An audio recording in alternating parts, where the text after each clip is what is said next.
आज एकदम निवांतमध्ये 9 वाजता उठलो. उठल्यावर अगोदर चहा आणि ब्रेड खाल्ली.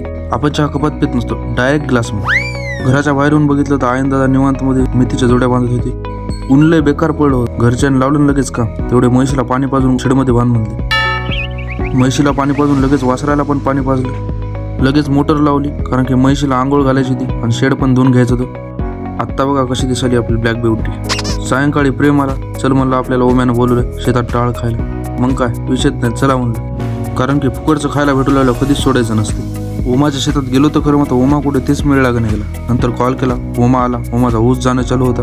ओमा म्हणला टाळ एकाच जागचा जास्त उपटू नका. प्रेम पाटील काय म्हणतात? प्रेम म्हणला तसं एका पाट्यानंच पूर्ण टाळ उपटीला. नंतर निघालो कुठेतरी बसून खाण्यासाठी. टाळ धुवून वगैरे आणला. नंतर बसले माकडासारखे खात. काही विषयच नाही. परत ग्राउंडकडे निघालो. आज दिवसभर झालं गावातली लाईन नाही, कारण की डीपी पशी काहीतरी काम चालू आहे, त्याच्यामुळे लाईन बंद आहे. थोडा वेळ बसलो आणि रात्री निघालो परत घरी वापस.